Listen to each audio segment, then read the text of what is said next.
Hello and welcome to the last of our videos in our microfinance and assessment skills series. This one is called micro saving schemes. So far, this course has covered only borrowing, but saving is just as important, maybe more important than borrowing in poor communities. The underlying fact is that people do not have money to start money-making schemes, which will make profits and improve their lives. This lack of money can be fixed in two ways.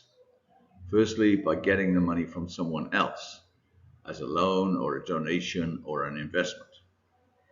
Secondly, by saving some of your existing income until you have enough money to start your project. Often lenders, donors, or investors are not willing to provide 100% of the money that the project needs. They say that if the project operators have to provide some of the money themselves, they will be much more involved in the project and committed to making it a success. If the project is 100% financed by someone else, it is easy for borrowers who have no money invested in it to walk away from the project if things start going wrong. If, on the other hand, 20% of the project is funded from their own money, they are much more likely to try hard to make it work. The conclusion is that saving money can be important even if you want to borrow money for a project. So why are savings important? We all have things we want to buy. So if we have money, why not buy them? Why do we need savings? One answer given earlier is that money we save allows us to start projects that may make our lives better. Another reason for saving is that even if we have money today, it may not be enough to buy what we want. If we want a computer that costs 5,000 baht, but we only have 1,000 baht today, we can't buy the computer. But if we save our 1,000 baht today, and then another 1,000 baht next time we are paid, and so on, eventually we will have 5,000 baht and we can buy the computer. A third and very important reason to save is that it helps us if something goes wrong. For example, I earn 1,000 baht per week, but I get sick and I can't work for 2 weeks, so I have no wages. If I have savings of 2,000 baht, I can use them instead of the money I would get from wages. My family can still eat and buy all the things we need.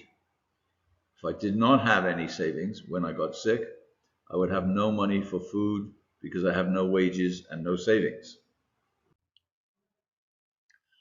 Okay, so how do we do it? There is a thing called the savings habit. Saving is not easy. We all know that. We all have many things on our list of wants. Many people have found saving is easier if you never have the chance to spend the money. For this reason, many people have arrangements where the money is taken out of their wages before they receive them. A lot of government saving schemes work this way.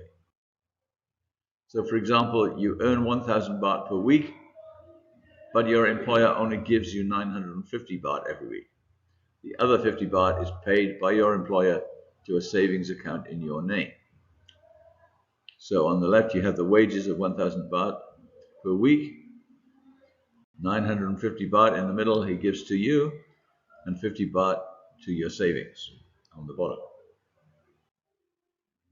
Because you never received the 50 baht in your hand, you are not tempted to spend it. After 10 weeks, you have saved 500 baht without feeling any pain. The only problem with this is that your employer has to agree to it. Some employers just want to pay you 1,000 baht because it's less work for them. Second way is group savings schemes. This is a very simple savings arrangement, usually between family members or friends or people you work or study with. So step one, you get together a group of say 12 to 25 people who you trust. One person is made the administrator.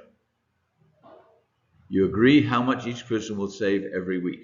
For example, 10 baht. Step four, at an agreed time every week, for example, first thing on Monday morning, everyone in the group gives the administrator 10 baht. Step five, once they have collected all the money on Monday, they give it all to the person whose turn it is that week. So how do you decide whose turn it is each week? Method one, you agree a schedule before the savings start. So for example, you might agree that Sra Proto will get the money in week one, Sra Mupomude in week two, Sra La in week three, and like that. Method two, you have a draw each week. All the group members' names go in the hat, and whoever's name comes out gets the money that week. Next week, you do the same thing, but the names of past winners don't go in the hat. So if Nobabupo wins in week one, her name is not in the hat for week two. If there are 25 people in the group, each week the winner or the scheduled person will receive 25 times 10 baht or 250 baht. Group members have to continue to pay 10 baht to the administrator each week, even if they have already won. So if Babu Paul wins in week one, she still has to pay 10 baht in weeks 2, 3, 4, and so on. After 25 weeks, everyone has received 250 baht once, and you can start again. We're going to look at savings as a condition of borrowing. Some micro-lending schemes make it a condition of lending money that borrowers start to save, while they are also a borrower. It is debatable whether this is the best use of the money that the borrowers have. They may be better to use it to reduce their loan. However, the lenders who insist on savings say it is important because it gets the borrower into the habit of saving. And this habit is critical for their future. It's also useful for the micro-lending business because it provides money for them to make loans. And this is the end, my friends.